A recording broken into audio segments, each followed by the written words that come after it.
Vamos começando. Me avisem se tem alguma questão com o áudio, né? Se está travando. Por enquanto, para mim está bem tranquilo aqui. Mas dá alguma sinalização aí, né? Seja por escrito ou seja falando mesmo aqui. Então vamos começar. Queria bem rapidamente só dar um contexto para quem está chegando pela primeira vez, né? Então essas são essas aulas, né? Que são uma leitura comentada dos textos clássicos de yoga. Cada período, eu diria, bloco de aulas vai ser algum texto, né? Escolhi começar pelo Hatha Yoga Pradipika, né? Que é um texto dentro da tradição do Hatha Yoga medieval, né? E para fugir um pouquinho do sempre escolhido Yoga Sutra, né? Mas em algum momento é interessante a gente voltar nele também. E é isso. Para quem não me conhece, sou professor da ESISP e sou doutor, né? Tenho um doutorado onde eu estudei especificamente o shivaísmo da região da Caxemira, né? Então, shivaísmo da Caxemira, que é o que a gente entende aqui no Ocidente como o tantrismo, né? Então, que é uma vertente que vai influenciar muito todo o pensamento e filosofia da Índia depois que ele chegou, né? E inclusive o Hatha Yoga, né? Então, na verdade, é quase possível dizer assim que praticamente tudo que veio depois do shivaísmo da Caxemira é bem influenciado por ele mesmo, né? Então, não somente dentro do yoga, do pensamento de yoga da Índia, mas também o próprio budismo, né? Então, o budismo que a gente tem hoje, o budismo do Dalai Lama, por exemplo, ele é um budismo tântrico também, né? Ele é um budismo dentro desse ponto de vista que vem desde o shivaísmo da Caxemira. E o Hatha Yoga, que é o que a gente está focando um pouco agora, ele pega os fundamentos teóricos, né, do shivaísmo da Caxemira, ou seja, ele pega os fundamentos teóricos dessa corrente que a gente pode bem simplificadamente chamar de tantrismo, e vai trazer algumas práticas, né? Então, o yoga, de certo modo, como a gente tem hoje, né, que é muito influenciado pelo medieval do Hatha Yoga, é extremamente influenciado por esse pensamento que a gente globalmente chama de Tantra, né, ou Tantrismo. Mas isso seria uma aula à parte, que depois eu gostaria também de entrar nos textos clássicos do Shivaísmo da Caxemira, que é um ponto referencial assim de mudança de pensamento da Índia. E realmente vai aí que a gente vai começar a realmente enxergar essa noção de aproximação e corpo e consciência sendo a mesma coisa, né? Então, o corpo como um acesso ao divino, né? Antes disso, era bem diferente, né? E isso é muito interessante da gente já saber e lembrar, né? Então, no Yoga Sutra, a gente estava no pensamento dual, no dualismo entre corpo e consciência, né? Então lá, eu até brinco que às vezes o yoga não era união, o yoga era separação, né? Isolamento. Né? A ideia era separar o corpo da consciência. Né? O corpo era visto como algo ruim, na verdade, até no sentido quase cristão, assim, pecaminoso às vezes mesmo. E então quanto mais eu me afasto do corpo, mais eu consigo uma espiritualidade, né? Então, depois, com a influência do Shivaísmo da Kashmir, e aí mais explicitamente no Hatha Yoga, aí sim tem essa aproximação, né? Que o yoga, o corpo também é um local sagrado, é um templo, é um acesso ao divino pelo corpo, né? Então, encontrar o divino no mundano também. Então, isso é algo extremamente medieval, assim, né? Dessa época rica medieval que foi da Índia. Depois vai continuar na modernidade, tá? Ótimo. Então, só para contextualizar um pouquinho, compartilhar uma tela aqui. 6.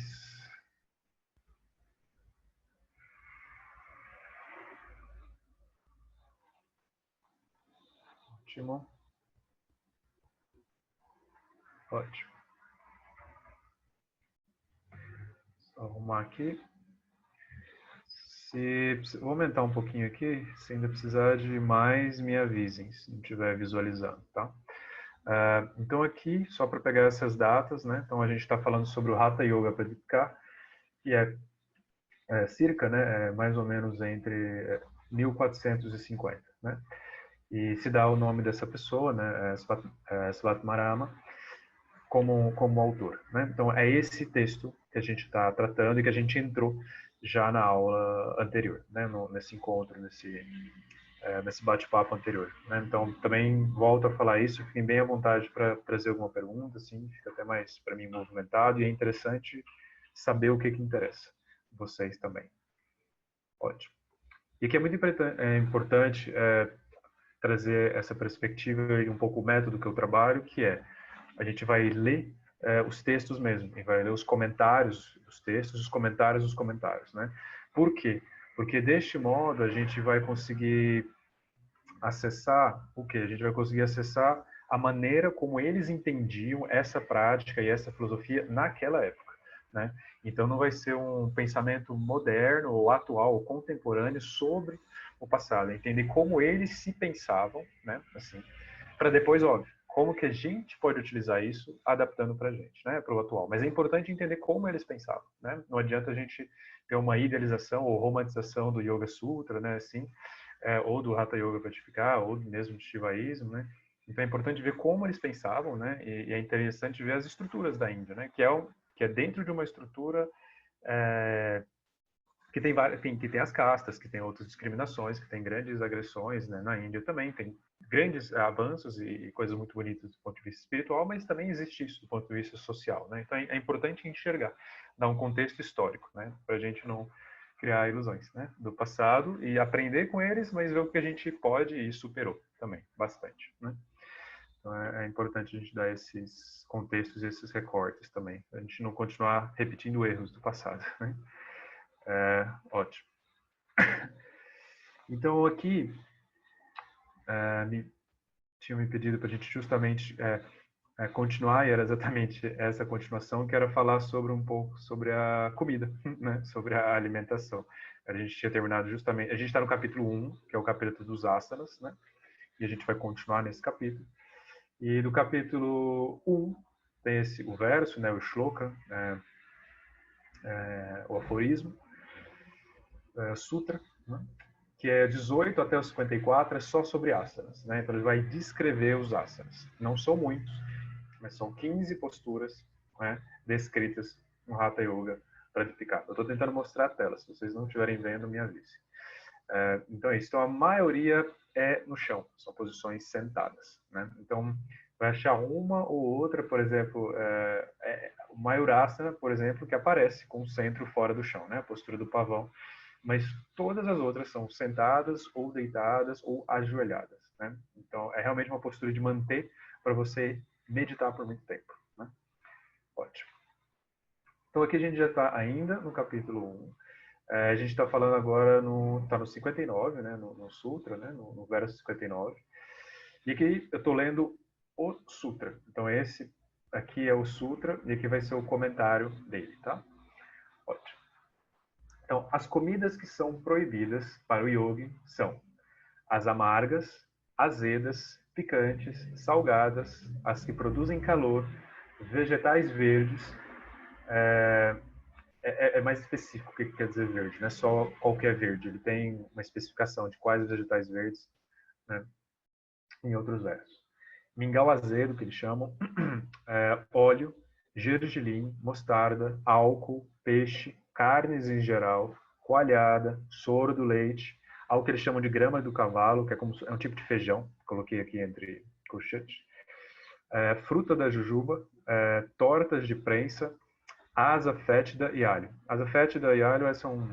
Alho, vocês conhecem, né? Mas a asa fétida também é um tipo de tempero, né? Também, para dar um gosto, né? Na comida. Ou seja, né, basicamente, é isso que a gente vai ver também no comentário, a dieta do yogi deve ser simples e suave. Né? Então, tudo que traz uma... Né, vou até ler aqui, mas é exatamente isso. Né? Então, qualquer coisa que é muito concentrada, ou muito ácida, ou muito salgada, né? Ou muito amarga, ou seja, tudo aquilo que afeta muito o estômago, ou altera muito o metabolismo, ou a própria temperatura do corpo, então isso deve ser evitado. Ou seja, essa visão que a gente tem, né, e acertada, no sentido que o yogi, né, ele tem um ascetismo, né? Então ele traz tudo em moderação, né? E nada para excitar demais o próprio corpo, né? Porque eles entendem que a gente tinha visto já na aula passada isso, a questão do volume também da comida, né? Para comer muito, porque senão a gente fica letárgico, né? Não consegue, né, pensar direito nem praticar. E eles entendem isso, né? Então a comida ela cria toxinas e putrefação no intestino, né? E deve ser evitada. Especificamente aqui de putrefação, que ele está trazendo a carne, né? E a asa fétida e o alho, né? Esses temperos, eles são afrodisíacos, né? Então, também estimulam hormônios sexuais, né? Então, lembrando que o yogin, nessa época, eram celibatários, né? Não tinham, não se prescrevia o celibato, né? Não ter relações sexuais. O álcool deve ser evitado, né? Não somente que eles trazem, né? Porque intoxica a mente, mas porque vai destruir o cérebro e o fígado, né? Então, eles estão pensando tanto do ponto de vista espiritual, de funcionamento, de dificuldade de meditar, mas do ponto de vista físico também, né? Corporal. Ótimo. Por quê? Porque a ideia do Hatha Yoga, e isso é a ideia do... Esse é um sutra específico, mas a gente pode pensar nele como um todo. O Hatha Yoga, ele pensa em preservar o corpo. Então, o seu corpo tem que estar o mais forte e o melhor possível para você ter essa libertação. Se o seu corpo está mal, você vai gastar tempo, energia, mente, né, psique, emocionalidade para lidar com o seu corpo mal. Né? Então, quanto melhor e mais saudável o seu corpo estiver, mais você consegue dedicar para outras questões maiores, né? Espirituais, enfim, outras questões maiores. Então, aqui é muito interessante a gente perceber isso também, né? A gente vai chegar a quais são as comidas boas também que eles trazem, que é, no 61, fogo, mulheres e longas peregrinações devem ser evitadas. Então aqui a gente já enxerga muito claramente esse caráter sexista, né, e machista dentro do yoga, que sempre existiu, né, do Yoga Sutra, e que, repito, é importante a gente entender que historicamente era assim, né, era prescrito só para os homens, e depois que vai ter uma abertura bem moderna, né, para as mulheres. Então eles explicitamente colocam aqui, né? Então ele fala más companhias, misturar-se com as mulheres, tomar banho cedo de manhã, isso aqui é porque muito frio normalmente eles colocam, né? Jejuar e executar tarefas que produzem dor no corpo devem ser evitadas. Né? Então tudo que também é exageradamente, né, é um ascetismo exagerado, mesmo, né, que tenha em tese algo maior, também deve ser evitado, né? Então, os jejuns maiores, eles fazem jejuns ainda, né? Mas aqueles jejuns especificamente são jejuns muito restritos, né? Que ele quer dizer, né? E isso. Então, aqui já é o comentário, né? Então, tudo que demanda excesso de energia e esgota o corpo deve ser evitado. Né? Então, estar perto do fogo, porque o fogo cansa, o fogo sua, o fogo, enfim, altera o nosso metabolismo, ou trabalhar perto dele exaure o prana. Né? Banhar o corpo cedo de manhã nas águas frias é ruim para o corpo, pois abaixa a temperatura e a imunidade, e aí o corpo tem que trabalhar mais para ter, enfim, mais temperatura e mais umidade, e imunidade. Então, tudo que afeta, né, o corpo em excesso, que a gente vai gastar muita energia para lidar com o que é corporal, com o que é denso, deve ser evitado. Né? Então, esse é o tipo de pensamento. E é interessante de ver como era aqui e como depois vai se modificando ao longo do tempo. Né? Mas assim era como eles pensavam. Né? É muito claro isso. Né? Então, as pessoas falam, às vezes, não, o celibatário era mais assim, quando fala-se da abstinência do yoga, ele quer dizer moderação. Não, era não ter sexo mesmo, né? Não ter relações sexuais, e era extremamente sexista mesmo, em relação de não aceitar as mulheres. Então, é importante reconhecer isso como algo histórico. Hoje a gente vê isso e modifica, né? Mas é importante entender que, historicamente, para não idealizar eles também, né? São seres humanos, né? Dentro do seu período histórico. É importante fazer as críticas devidas, né? Ótimo. E aqui a gente vai começar agora sim nas comidas apropriadas, né, para o yoga. Então, o que eles chamam de grãos bons, trigo, arroz, cevada, leite. Então, ele traz o leite, mas não traz a coalhada, né, que é interessante. O ghee, o açúcar mascavo, o açúcar cristalizado, o mel, o gengibre seco, fruto patola, que é um tipo de pepino, né, eu coloquei aqui. Os 5 vegetais, eles trazem esses vegetais depois, né? O feijão mungo e leguminosas de forma geral, né? Semelhantes a esse feijão. E água pura, né? Ótimo.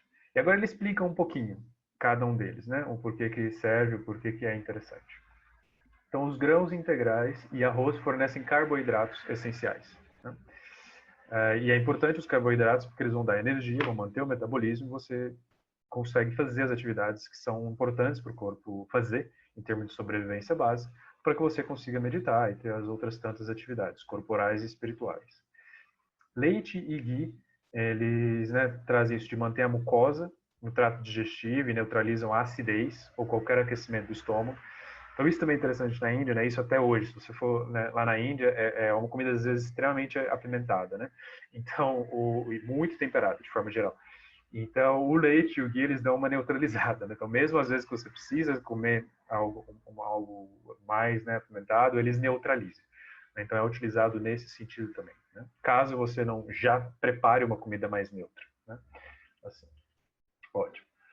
O açúcar, também como carboidrato, né, nesse sentido de ser importante para o funcionamento do cérebro, glicose, né, assim. Os 5 vegetais que eles chamam, né, são diferentes vegetais folhosos da família do espinafre. Então, eu falei, não é todo tipo de vegetais verdes, né, lá em cima, mas alguns vegetais, né. Então, é importante, né. Leguminosas leves e de fácil digestão, né.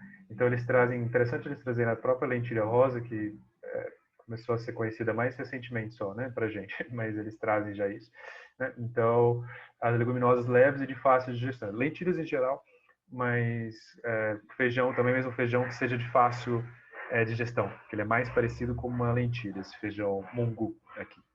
Né? Então, são recomendadas por quê? Pelas proteínas, né? Isso. E não são tão difíceis de digerir como aquele outro feijão proibido lá em cima, né, que eles chamam grama de cavalo, porque cria muita flatulência. Né? Então, tudo que, repito, gera muita demanda para o corpo, eles diminuem. Né? Então, a carne, né, vai gerar muito gasto para o corpo. E além de não ser, de estar sendo uma violência, né? Não está dentro do preceito do ahimsa, que a gente vai ver tanto no Hatha Yoga, mas também já apareceu lá no Yoga Sutra, né? A questão da não violência. Então, não violência em relação aos outros seres também, aí a questão do vegetarianismo dentro do yoga, né? Também. Ótimo. E a água, né? Água pura, livre de qualquer mistura, né? Então, a água, óbvio, sempre é importante. Aqui é muito interessante. Aqui vai trazer aquele aspecto de popularização do Acro Yoga, do Hatha Yoga, né? Que eu tinha comentado com vocês. Então é bem importante. Então ele seja para jovem ou velho ou muito velho, doente ou débil, pode-se obter a perfeição em todos os yoga pela prática, né? Então aqui é interessante trazer isso. Ele está abrindo para todas as idades, todos os corpos, e em determinado outro sutra ele também abre para todas as, não diria religiões, mas para todas as linhas, as correntes, né? Então seja você um shivaíta, seja um budista, seja um tchawarka, seja um materialista, na verdade, pode ser até ateu, eles colocam, né? Se você pratica o Hatha Yoga, você vai ter disciplina, você vai ter a saúde e você vai atingir espiritualidade. Então eles não associam, é interessante isso também, espiritualidade com uma ligação com um Deus específico. Né? Você pode ter uma espiritualidade relacionada com algo para além, né, de Deus. Assim. Então não é algo específico, se é do yoga, precisa acreditar em Shiva. Não necessariamente. Né? Então é bem aberto também nesse sentido. Ótimo. Isso. Isso. Então eles trazem, né, no Sutra, a perfeição vem da aplicação da prática. Sem a prática, como ela pode ocorrer? E isso é interessante também, eles trazem. Somente lendo os tratados, a perfeição do yoga nunca será atingida. Né? Então não basta você ler, não basta você escutar, você tem que praticar, não tem jeito. Né?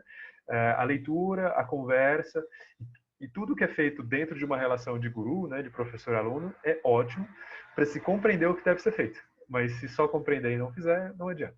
É algo bem simples. Né? Então é isso que ele está trazendo, né?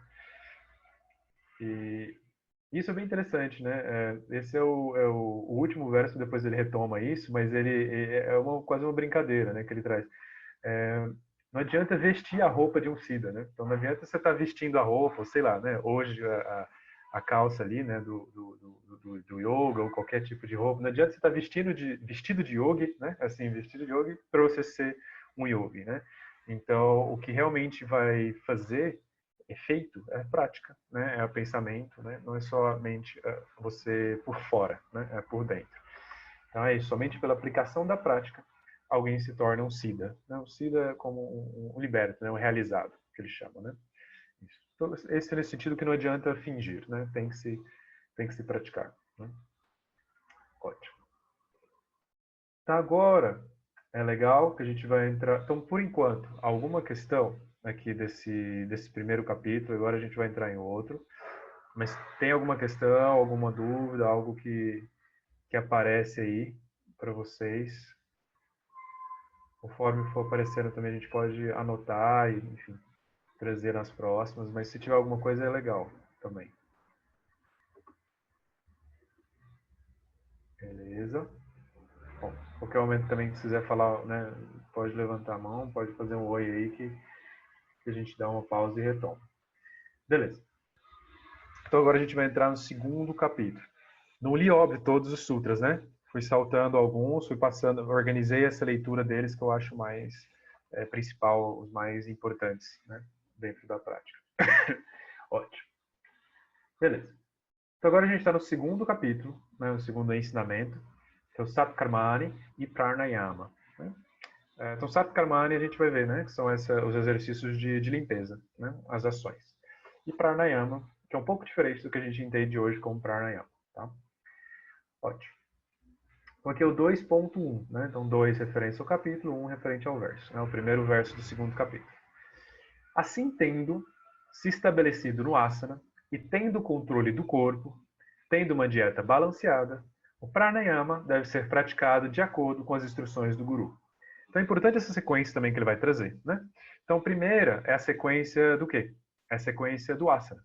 Então você vai entender, coloquei isso aqui para cá, deixa eu arrumar aqui, ótimo, beleza. Por algum motivo ele foi para alguma, só arrumar aqui, beleza, para cá, beleza, ótimo. Então aqui tem essas divisões. Então ele colocou o ensinamento, o primeiro ensinamento do asana, que é essa questão do corpo. O corpo precisa estar forte, o corpo precisa estar saudável, você tem que entender como você se alimenta, que tipo de companhia você está perto, que tipo de prática de convivência e que tipo de prática interna você está tendo. Então, tudo isso a gente viu, seja na aula passada e um pouquinho mais nessa também. Então, o segundo capítulo, ele traz agora com um pouco mais refinado, que vai ser o quê? Já te falamos do asana, então é importante que tendo, então ele fala isso, ele está considerando que você já fez o anterior, né? Assim, então, tendo pelo menos se estabelecido melhor nesse anterior, né? Aí sim a gente vai entrar no pranayama, né? Então é importante isso, porque o pranayama ele é algo a mais, mas já é algo refinado. Então é importante que o corpo esteja bem, esteja forte, esteja firme, né? Ótimo, seja forte, né? E firme. Então, prana. Então, aqui já é um comentário para a gente começar a falar um pouco sobre o prana, né? Então, prana é a força vital e yama, perdão, a yama é a amplitude, a restrição. O quão grande é algo e os seus limites. Né? Então, a gente tem prana e ayama, né? Que juntamos, fica prana yama, né? Tudo. Ou seja, então, se prana é força vital, esse ayana é tanto a amplitude de algo quanto a restrição, a amplitude, porque parece contraditório, mas não, né? A amplitude é o quão largo, o quão grande é algo. Então, entender a amplitude de algo é entender os limites de algo, quais são os contornos de algo. Né? Então, amplitude e restrição é entender esse volume. Né?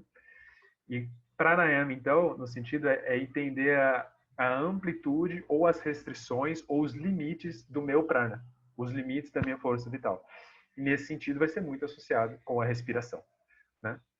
Então, pranayama é, portanto, os limites do prana, ou os limites da respiração, ou a amplitude da minha respiração e a maneira como eu controlo a minha respiração. Né? Então, isso é a definição do pranayama dentro do Hatha Yoga Pradipika, que é bem importante, né? A gente ter isso. Ótimo.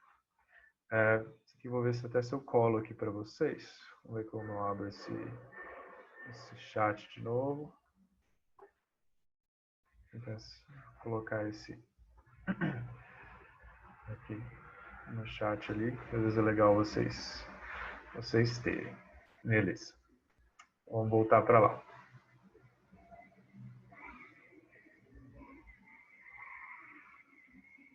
Beleza. Ótimo. Então, esse é o pranayama. Trata-se da quantidade de prana no corpo de alguém. Somente depois do corpo estar regulado pelo asana e por uma dieta balanceada, o praticante deve ingressar na prática do pranayama. Não é algo simples e possui grandes consequências, boas e ruins. E, portanto, deve ser feito com a instrução de um guru. Então, isso ele realmente traz a potência, né, do pranayama. Então, não é algo simples. E fazendo um pranayama errado, você vai ter diferentes reações corporais, né? Isso é bem fácil da gente perceber, né? A gente, às vezes, se aumentar, entrar uma respiração que provoca, às vezes, uma taquicardia ou um relaxamento muito grande. Então, isso tem efeitos fortes, né, no corpo e pode despertar reações muito fortes, né? Para quem já teve também conexão com, não sei, rebirthing ou outras respirações, assim, a gente vê ou outras meditações, por exemplo, ativas, né, que tem muito também a ver com a respiração, ver o quanto potente a respiração pode afetar, né, o corpo. Então é isso para o qual ele está alertando aqui, né? Ótimo. Então aqui é o segundo, né? O segundo sutra.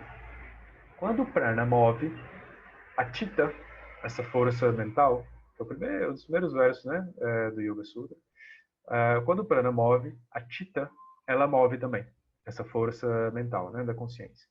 Quando o prana está sem movimento, a mente está sem movimento. Então, pela estabilização do prana, o yogi obtém a estabilidade e deve, portanto, reter o ar.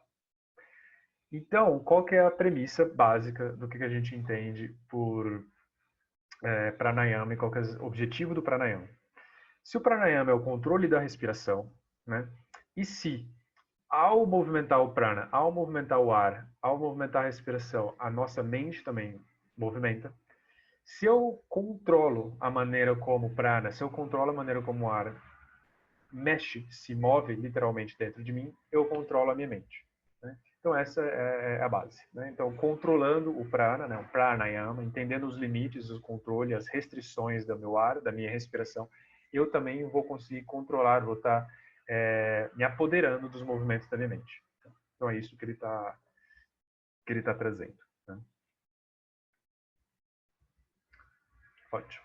Então prana e mente, esse que já é o comentário, né? Prana e mente estão ligados. Né? Flutuações de um causam flutuações de outro. Né? E aí ele traz essa metáfora bem conhecida para alguns, né? Alguns professores de yoga gostam de usar, né?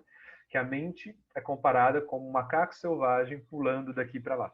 Né? Então de um comentário dentro do Hatha Yoga, para explicar. Né?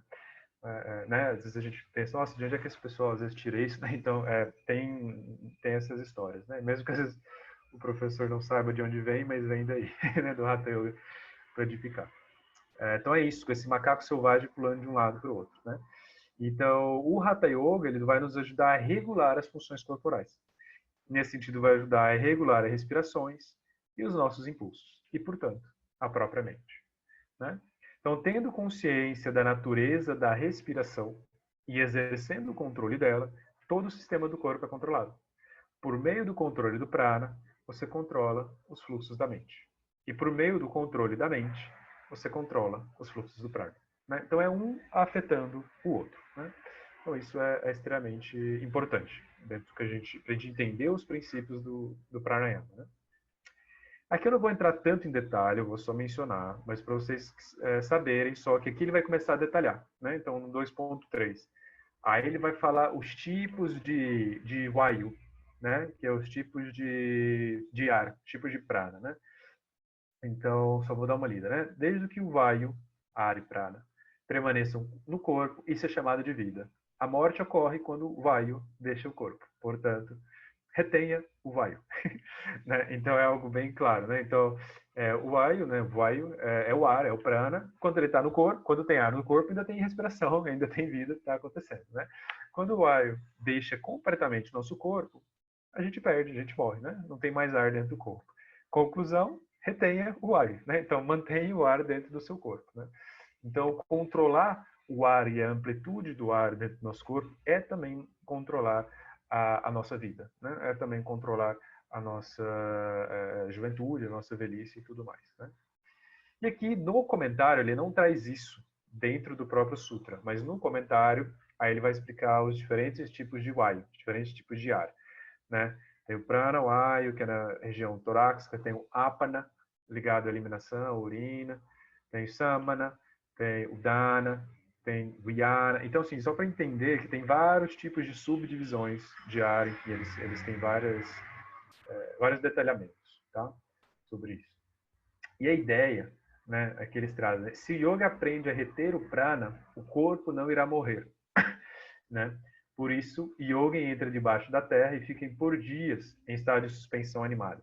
Isso é bem interessante, porque isso vai gerar toda uma noção de mito, de um hindu e de um yoga super natural e sobre-humano, né?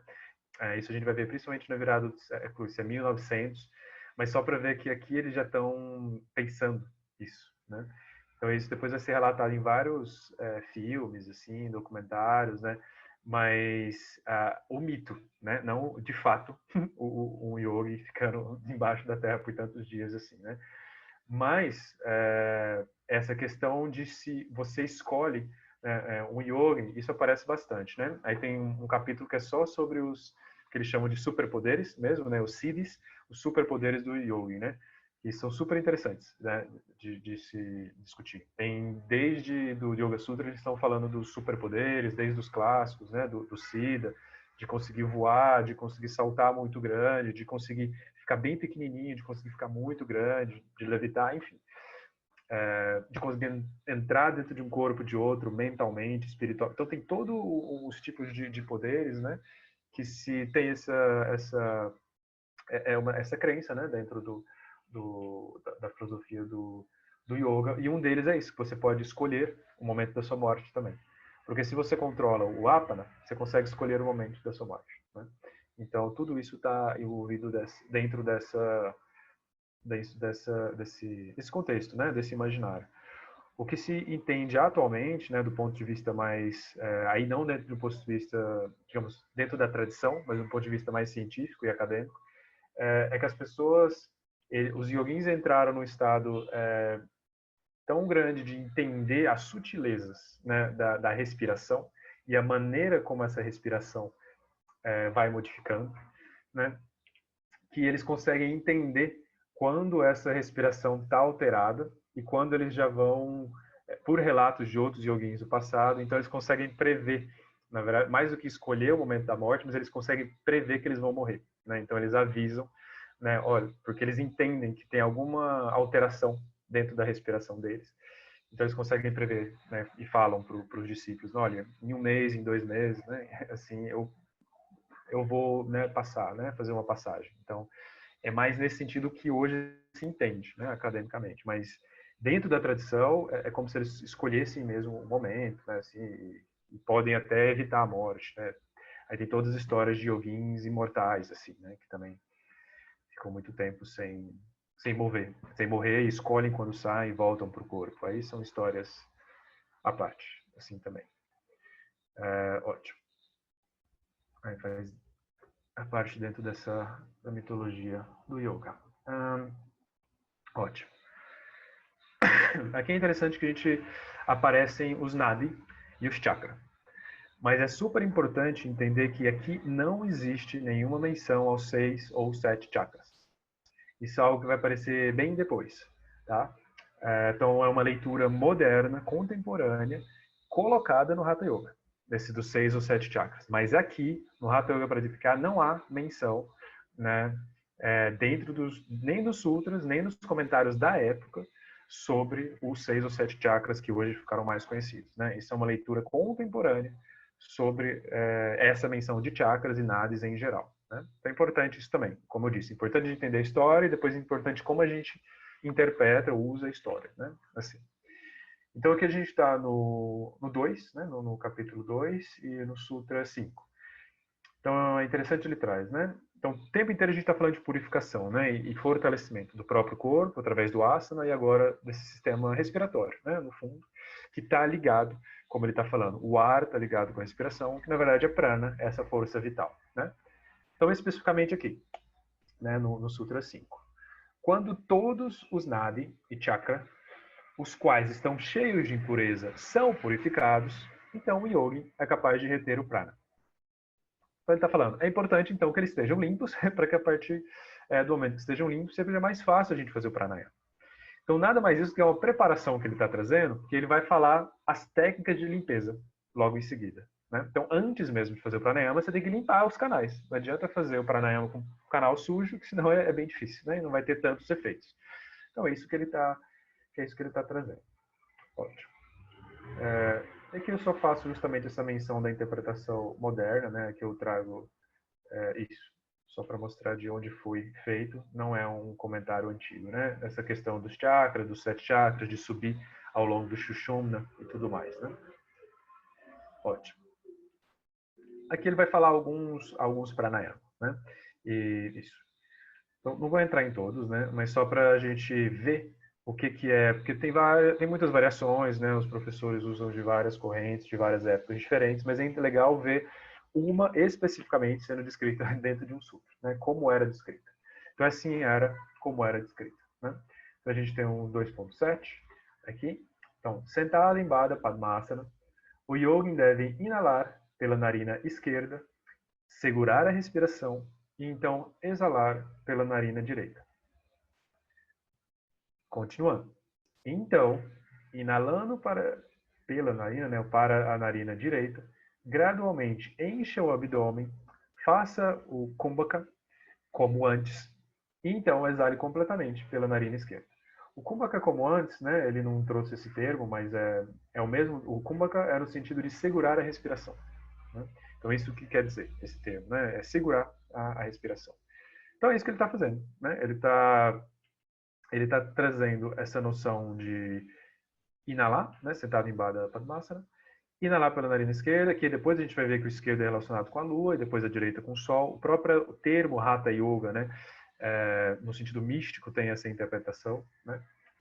Se não me engano, no próprio Sutra isso não é dito. No Sutra não explica essa interpretação de Sol e Lua, mas nos comentários tradicionais eles vão falar. Tá? Mas não são modernos, são antigos mesmo. Ótimo. Então essa noção que a gente tem, né, a gente às vezes faz com o próprio dedo, né? Alguns professores trazem isso aí tem diferentes maneiras de colocar, né? Né, os 2 dedos aqui em cima, né? E apoiar, às vezes a pessoa coloca para repousar, né? Fica mais fácil aqui, um polegar e enfim, tem diferentes fechamentos dos buracos, né? Da boca, dos orifícios, tem diferentes maneiras de fazer isso. Mas basicamente para trazer que é isso, né?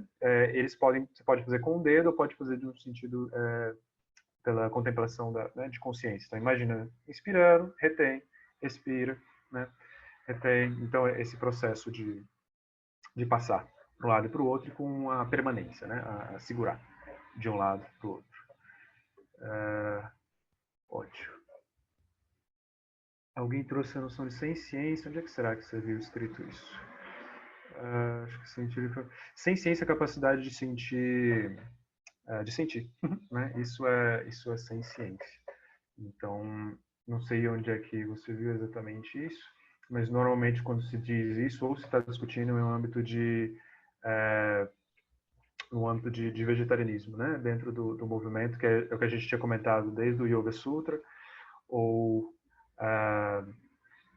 no Yoga Sutra, um texto acima. Vamos ver aqui. No Yoga Sutra ou no próprio Hatha Yoga, né? Que é relacionado com a ahimsa, né?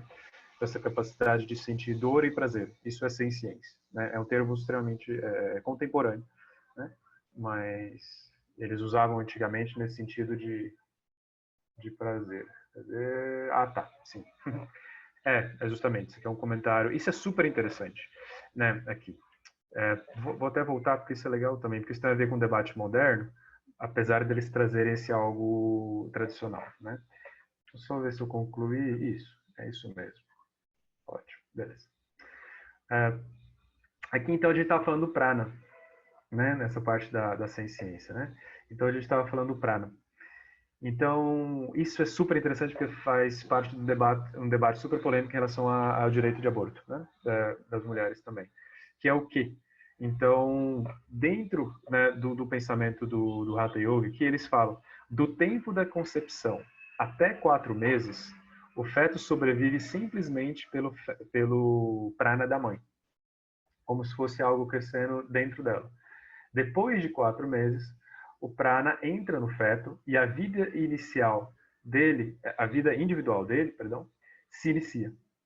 Né? Então, é interessante eles estão fazendo essas associações com o prana, com a associação de prana. Ah, então o prana antes era a mãe, e depois de 4 meses, é interessante a precisão, eu diria até deles, né? Assim, entra, né, passa para o feto, né, a vida individual. E eu trago essa informação, né, contemporânea, né, de medicina, né, que a gente tem, que é justamente por volta de 3, 4 meses é que se forma o sistema nervoso. Ou seja, é nesse momento, né, do feto. Então é nesse momento que se ganha a senciência. E realmente ele é considerado o que se entende como um ser vivo com dor e prazer, né? Então, capacidade de dor e prazer, isso é senciência, né? Então, em todos os debates atuais, né, sobre direito de aborto e até onde, até quantos meses é possível, né, se abortar, né, permitir legalmente o aborto, também é isso, ou é até 3 meses, no máximo até 4 meses, em todas as legislações, né? Então, aonde é permitido, se permite até 3 ou 4 meses no máximo, porque aí não tem ainda um sistema nervoso formado central, né, do feto, então não tem dor, né? Então, nesse sentido, não é considerado esse ser um ser individual e um ser vivo com esses direitos, né? Então é super interessante esse debate, assim, é interessante como isso aparece de algum modo antigamente também, né? É algo legal para a gente pensar assim. Ótimo. Beleza. Voltando. Tá. Ótimo. E ele só para mencionar o nome, né? É isso. Ele inale pela mesma narina, fez a exalação, é isso que a gente comentou, né? Segura a respiração até a máxima capacidade e exale pela outra, sem esforço. Ótimo. Então, só por curiosidade, né? Esse é o nome do pranayama, né? Nadi Shodha Pranayama, né? Que ele traz aqui. Coativa e harmoniza Ida e Pingala. Então, é isso que eles estão trazendo aqui, né? Um tipo de pranayama. Tem vários que eles vão trazer aqui. Ótimo. E aqui isso aqui foi no 9. Então eu pulei um monte de outros pranayamas depois que a gente, né, se quiser voltar. Mas então eu estou saindo do 9 para o 21. Por quê? Aí ele descreve os pranayamas, né, supondo que igual lá atrás ele falou, supondo que você esteja com os nadis limpos, né? Porque aí com os nadis limpos você vai ter realmente os benefícios, né? Mas ele coloca, agora no 21, quando a gordura ou o muco excessivo, né, quando há gordura, né, aqui, quando há gordura ou o muco é excessivo, né, ou a gordura e o muco é excessivo, perdão, estava até certo, na verdade.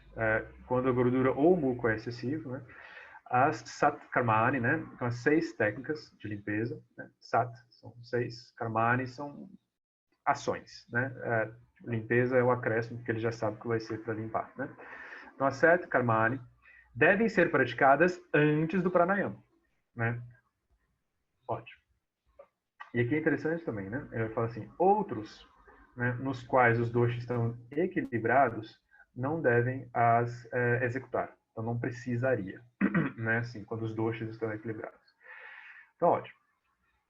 Aqui já é o comentário. Então, a gordura corporal, né, o muco atrapalhando o sistema respiratório, gás no estômago, intestino, tudo aquilo que a gente tinha falado antes, né, de relacionado à alimentação também, agora ele está trazendo especificamente para o trato, além do trato digestório, mas também para o trato respiratório.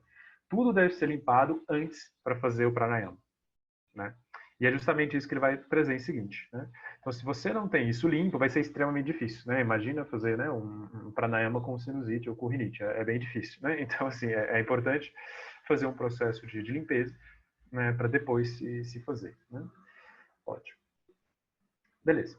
Então, essas aqui são as 6 conhecidas, né, como Sato Karmani. Né? Tem outras subdivisões, mas basicamente são essas, né?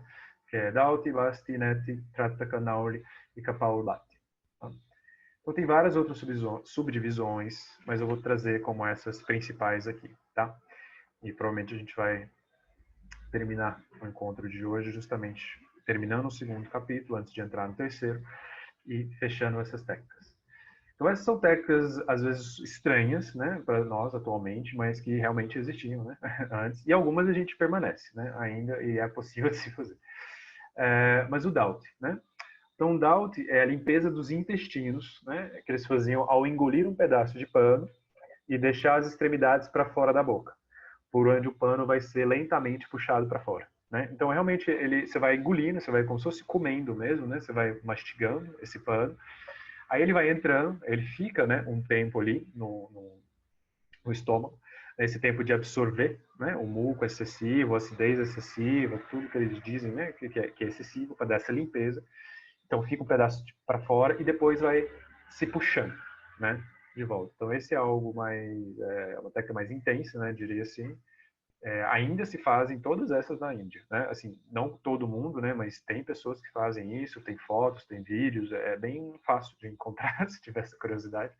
Né? Digita esse termo, né? Doubt no Google, né? Enfim, vídeo dá para achar.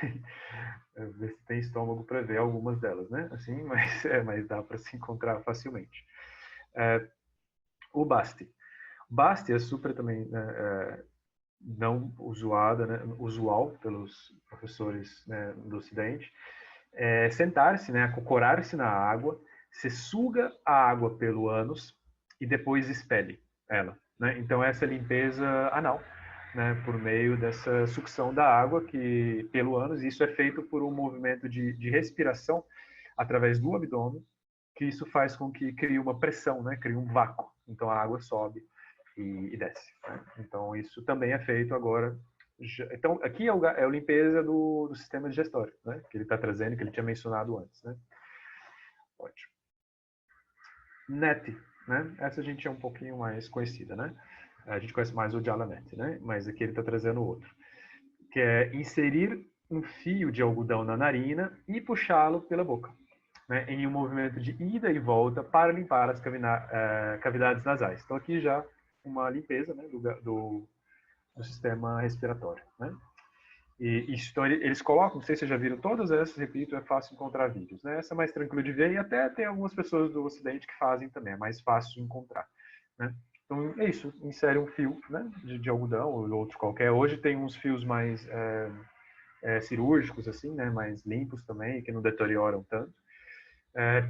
Se faz essa como se você estivesse fazendo um certo fio dental mesmo, né? Para quem já viu, você pega fio e fica meio puxando um para o outro e depois limpa, né? Depois faz para o outro lado. E o que a gente mais conhece é o net, né? E o que a gente mais conhece é o Jala net, né? Jala de água, né? Então, que é esse, né? De colocar um bulizinho, né?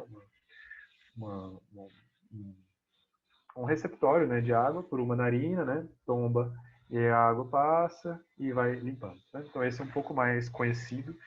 E é relativamente tranquilo de se fazer, né? Apesar de início às vezes tem às vezes uma agonia, né, de quem faz de início, mas é relativamente tranquilo de se acostumar depois, né? É bem comum assim, né? Muitas formações de yoga que eu trabalho fazem essa e ensinam essa, né? É bem comum. O Trataka, né? Que é encarar um objeto pequeno e focado sem piscar, até que as lágrimas saiam e purifiquem os ductos lacrimais, né? Lacrimais, perdão. Então essa não sei se vocês já fizeram enquanto meditação, né? Mas ela é feita enquanto uma limpeza, né? Assim, então realmente o objetivo é chorar, né? O objetivo é chorar nesse sentido, né? De sair lágrimas, né? Então realmente mantém o olho muito focado, né? Em um ponto e nesse sentido vai saindo, né? E vai purificando, vai limpando, né? O choro vai limpando os ductos lacrimais. Então é isso que eles estão propondo aqui, né? O Nauli também é super conhecido no Ocidente, também é feito, né? Não é tão desafiante assim, né? Mas é super possível de se aprender. Que é tensionar os músculos do abdômen de forma a criar uma coluna vertical e depois ir rolando essa coluna de um lado para o outro, né? Disse que essa é a melhor técnica de limpeza. Então é interessante observar que o Nauli é considerada a melhor técnica de limpeza. Por quê? Porque ela tanto vai trabalhar em uma limpeza, em um estímulo do sistema digestório, né? Então o sistema ali do estômago, do intestino, quanto você faz ele também no meio do pranayama. Então você faz com retenção de ar, né? Então normalmente se expira, nem inspira, expira todo o ar, faz o kumbhaka, né, essa retenção, seja com ou sem ar, nesse caso é sem ar, para que você consegue movimentar. Então, essa coluna de ar, né, de músculo, você tensiona, fica como se fosse uma coluna, né, um abdômen meio destacado, e aí você mexe ela de um lado para o outro. Então, ela combina tanto algo respiratório, né, uma técnica respiratória, como uma técnica de limpeza digestória, né? Então é interessante, né? Ele fala que é a melhor técnica e, a meu ver, deve ser por isso também, um dos motivos, que ele combina esses dois sistemas, né? Ótimo. Essa também é super comum de ser feito também, que é o Kapalabhati, que é respirar para dentro e fora com vigor pelo nariz, como se fosse um fole. Normalmente nas aulas ou nas práticas, os professores às vezes deixam um paninho, né, um papel higiênico, alguma coisinha assim do lado, um lencinho, para que você faça isso e depois assoe, né? Faça isso e depois assoe, né? Então é super interessante isso como uma técnica, é relativamente simples também de ser feita, né? E é super recomendável, né? Assim, que se limpe, né? Que assoe o nariz, né? Especificamente. E aqui é com uma técnica mais específica. Ótimo. Então, nisso tudo, no próximo encontro, a gente tem mais uns 5 minutinhos, só para avisar, então a gente vai entrar nesse terceiro capítulo, que seria o capítulo de Mudras e Bandha, né? Então, lembrando, a gente está aqui, no segundo encontro, para quem está chegando, né? Já tinha comentado que a gente está no segundo encontro sobre o Hatha Yoga para edificar. É possível que faça pelo menos 4 encontros. Eu acho que é interessante a gente fazer pelo menos 4 encontros de cada texto, e aí depois vou para outros textos, e para a gente transitar um pouquinho neles, e depois a gente vai voltando também os textos e aprofundando de algum modo também, mas com outro tipo de visão já, né? Então, pelo menos mais 2 encontros vai ser no Hatha Yoga para edificar, né? Então, está sendo mais ou menos um encontro aí por um capítulo aí por encontro, né? Mais ou menos. E é isso. Então, se tiverem alguma dúvida agora, por favor, tragam, né? Então, isso, seja no vídeo, né? Ou por áudio, ou mandem aqui também né, no chat, que eu também estou acompanhando. Então é isso. Então, basicamente, a gente está percebendo o quê? Né, que a gente viu até agora no Hatha Yoga, para unificar nessas duas primeiros ensinamentos. Uma atenção bastante com o corpo tem que estar saudável, tem que estar firme, tem que estar forte. E agora, não somente isso, a gente tem que estar com os canais limpos, né, tanto o canal digestório quanto o canal respiratório, porque com o corpo saudável e forte, com os canais saudáveis e fortes, eu posso sustentar uma meditação por muito mais tempo e com muito mais qualidade, né? E se eu consigo fazer isso com mais qualidade, eu consigo acessar níveis espirituais maiores, né? Eu consigo entender mais as duplicidades, as dualidades, as não dualidades do mundo, dos sofrimentos, como eu saio disso. Então eu tenho mais tempo para me ocupar ou para me, né, voltar minha atenção para questões maiores, em vez de preocupar se meu corpo está doendo, ou se meu corpo eu preciso ir no banheiro, ou né, se eu não consigo respirar direito. Então, em vez do foco estar no corpo, no sentido denso, né, do termo, eu trago essa atenção. Quanto mais limpo, quanto mais saudável, eu posso trazer minha atenção, a minha presença para para outros assuntos, para outros temas mais importantes do ponto de vista espiritual, né? Ótimo. Exato. Então isso é algo interessante também que acontece, né? A Estela está trazendo aqui. E quando se atinge um estado de tamanha concentração que parece que não respira. Isso acontece, né? Também. E é normal essa sensação, porque às vezes você tem diversas maneiras de abordar isso, né? Eu vou trazer uma só. Às vezes a gente está dentro de um pranayama e a gente entra tanto dentro de um pranayama que o corpo vai aumentando cada vez mais a amplitude mesmo, né? A respiração vai ficando menor mesmo, né? Mas em algum momento do pranayama, a gente pode acessar um estado sereno, às vezes, né, de calma tão grande, de uma sensação de saída do corpo, né, tão grande também, que a gente, de fato, para de respirar, né, esquece de respirar, e às vezes até quando volta um pouco meio, né, às vezes volta meio trazendo o ar de uma vez, né, também é normal, já vi isso acontecendo, né, também já senti comigo, né, então isso é comum também que aconteça, né. Mas óbvio, se respira, assim, né?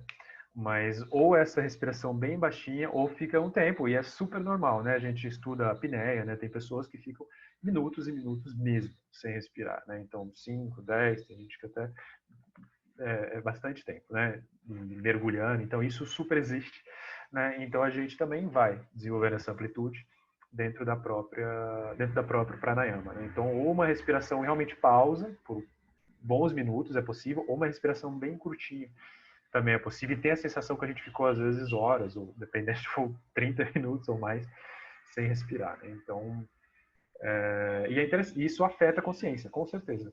É um estado de alterado de consciência. Pranayama causa um estado alterado de consciência, e é justamente o primeiro verso que a gente viu. Pranayama afeta a mente. E é para isso que a gente faz, para justamente afetar a mente. Né? Para a gente sair desse estado normal, né? Que a gente já está acostumado. Né? Doroteia? Tem uma pergunta, só em mencionar também algo sobre isso que você está falando, sobre o estado alterado de consciência. Isso daria para se associar que não é necessário, apesar que nos Yoga Sutras também já é dito isto, né? Que não é necessário nenhum tipo de indutor, né? De alteração de consciência, né? Porque o pranayama, as práticas já levam a esse estado, né? Sim. Eu queria entender o seguinte: o que era esse estado de libertação ao qual eles se referiam e como nós podemos entender esse estado de libertação hoje, na nossa atual realidade? Ok, tá. Eu diria que é uma resposta bem maior para ser dita em 2 minutos finais, ou coisa nesse sentido. Mas vou dar uma resposta, né, possível, mas depois a gente comenta mais sobre isso na próxima aula, que eu acho que é uma pergunta super importante. A gente começou o encontro passado também um pouco falando disso, né, Samadhi e os diferentes tipos de Samadhi. E eles explicavam isso. O Yoga Sutra, né, principalmente o primeiro capítulo do Yoga Sutra, são explicando os diferentes tipos de Samadhi. E que é super interessante, entender o que é libertação e o que está em jogo, né, o que se chama de libertação. E como dito, o que é libertação vai variar para cada escola. Então, o que o Yoga Sutra vai chamar de Samadhi, até eu brinquei um pouco, é quase como um isolamento. Né? É um afastar, né, do corpo e da consciência. Né? Então, é uma consciência cada vez mais pura, digamos assim. Né? É o Purusha cada vez mais longe de Prakriti. E se reconhecer como não pertencente, não sendo parte de Prakriti mesmo. Né? Mas depois, como a gente vai avançando em termos do Vedanta, é outra definição de Purusha. É outra definição de Prakriti. Quando a gente chega no Shivaísmo da Kashmira, a gente vai usar outra definição. Aí já é libertação em vida. É a libertação, o corpo é uma libertação que você não precisa, ela não vai ocorrer somente com a morte. Né? É outra definição, que não existia antes também. Né? Que aí, por quê? Já vem da definição de aproximação de corpo e consciência, né? E mente. No Hatha Yoga, também é a mesma coisa. Eles estão falando em vida. Né? Então, tudo isso, né, essa Diva Moksha, né, o Moksha, dependendo né? Então, a gente está falando do que é possível ser feito em vida, né? Nesse sentido de entender o sagrado, de entender o divino, de entender o supraconsciente, enfim, como que cada um chame, né? Mas em vida. Então, é essa sensação de integrar corpo e consciência, né? E é interessante dizer que essa sensação, ela é justamente não é necessário, né? Por isso que eles falam, não precisa de drogas, né? Não precisa de álcool, né? Não precisa de outras alterações, porque a respiração já é muito, né? Já é muito forte. E a gente vê hoje também várias técnicas, né, contemporâneas nesse sentido, né? De usar a respiração como uma técnica de alteração de consciência, né? Até com efeitos de droga, né? Entre aspas, no sentido de alterar, de ver imagens, né? Então isso é real.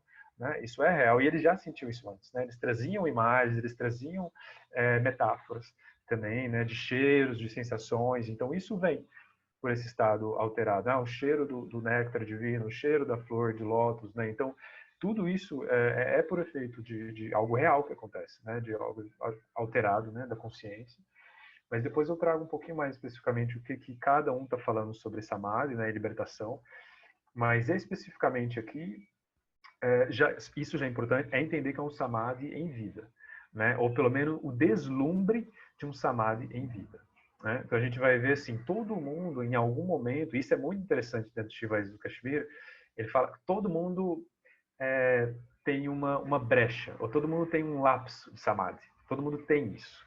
E aí eles trazem até exemplos muito cotidianos. Isso é muito divertido depois e muito curioso, que a gente vai ver no Shivaísmo, que é tipo, quando você come uma comida gostosa, ou quando você vê uma pessoa que faz tempo que você não vê, ou então quando você escuta uma música e vai um agudo e você entra no estado, então você fica muito tempo, tem essa sensação também de parar a respiração e volta, né? Então todo mundo tem em algum momento, sendo yogi ou não, então eles trazem exemplos cotidianos. Tem a brecha do samadhi, que é tipo esse estado, nossa, o que aconteceu?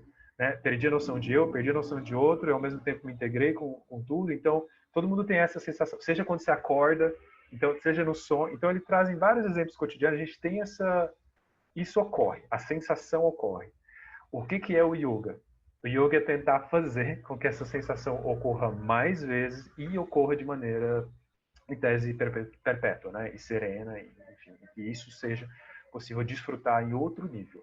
Né? Mas é interessante, eu acho, esse algo que o Shivaísmo traz, nesse modo, novamente, que vai ser o preceptor do Hatha Yoga, como popularizar. Já está aí, já existe isso. A questão é que estamos trazendo uma técnica para intensificar isso.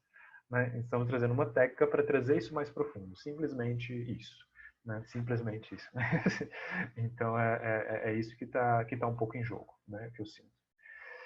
Bom, seria isso, para a gente não passar muito. Obrigado. Então, é isso. Então, a gente está vendo com o John essa aula está sendo gravada, a outra também foi gravada. Tem um link que ele já disponibilizou para alguns professores, a gente está vendo como editar isso do jeito melhor, ou se disponibiliza integral para vocês. Né? A Doroteia me pediu alguns textos, indicações de literatura mesmo, né? Assim, então, se alguém também tiver interesse, avisa. Eu vou colocar aqui no chat agora o meu e-mail, porque vocês me dão um oi, né? Lá no e-mail e me lembram, então, garrote.bgl.gmail.com. Então tá aqui o meu e-mail, então me fala o que mais ou menos vocês estão procurando e, se possível, as línguas, tá? Então, inglês, espanhol, francês, alemão, não sei. Então, me diz o que vocês... Italiano, tem muitas coisas. Então, tem várias línguas assim, eu tenho material em várias línguas, então me diz o que é possível, né, para vocês. E eu indico também dentro desses interesses, tá? E é isso. Atualmente a gente está trabalhando sobre Hatha Yoga para explicar, depois vão ser outros textos, né? Assim. Mas é isso. Então, muito agradecido. Obrigado, Estela, também, pela participação aqui escrita. Obrigado, até a Joana, chegou depois aí, e a Catiana, que também está acompanhando, e as outras pessoas. Então, a Natália também. Então, é isso, né? Então, agradeço e a gente vai até o próximo encontro, né? Então, peço para compartilhar também com os outros alunos, né? Do ESISP, e para trazer eles. E a gente está conversando com o John para fazer um formato para outras pessoas também, né? Que às vezes não eram já estudantes, mas outras pessoas de fora mesmo, do Matsubara, de outros estados, ou às vezes estão morando em outros países também, que possam participar. Né? E aí vão ser uma mensalidade diferente, é uma contribuição diferente, mas se a pessoa quiser participar só das teóricas, isso também é um formato possível que a gente está estudando. Então, enfim, compartilhe mesmo para outras pessoas que tudo isso está sendo feito e já estudado. Tá bom? Até mais, então. Bom dia para vocês e até mais.